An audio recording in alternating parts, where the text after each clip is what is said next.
শহরে ফিরে ভবানীপুরে প্রচারে নেমে প্রথম ওভারেই বল মাঠের বাইরে পাঠালেন শুভেন্দু। মমতা ব্যানার্জিকে দিলেন ওপেন চ্যালেঞ্জ প্রাক্তন করার।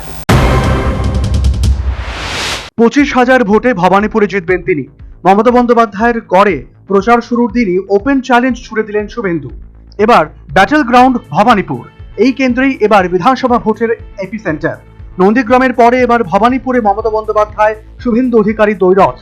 দুই মহারথীর নামেই এলাকায় শুরু হয়ে গেছে দেওয়াল লিখন। কার্যত উত্তেজনায় ফুটছে এলাকার মানুষ। ইতিমধ্যেই দুই পক্ষের বাগযুদ্ধ চরমে। 25,000 ভোটে ভবানীপুরে জিতবেন তিনি। মমতা বন্দ্যোপাধ্যায়ের গড়ে প্রচার শুরুর দিনই ওপেন চ্যালেঞ্জ ছুড়ে দিলেন শুভেন্দু অধিকারী। হিন্দু নববর্ষের দিন পুজো দিয়ে শুরু করলেন প্রচার।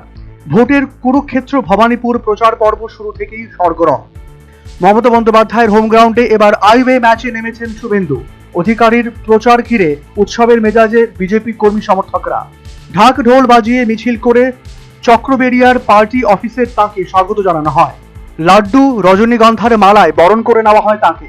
মাঠে নামা থেকেই আত্মবিশ্বাস চরমে বিরোধী দলনেতার। বললেন, যাদের সেলফ কনফিডেন্স আছে তাদের আধুনিক কালে বলে ধর্মযোদ্ধা।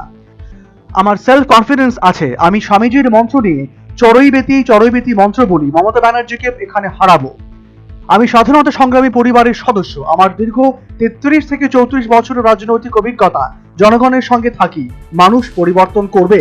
নরেন্দ্র মোদীর আশীর্বাদ ধন্য বিজেপির প্রার্থী আমাকে জিতাবেন। Not a personal fight. She leads the state since 2011. She destroyed everything. Her family politics, her appeasement politics, her institutional corruption politics, and she support the illegal infiltrators also. For the reason, TMC should go, Mamata Banerjee should defeat here.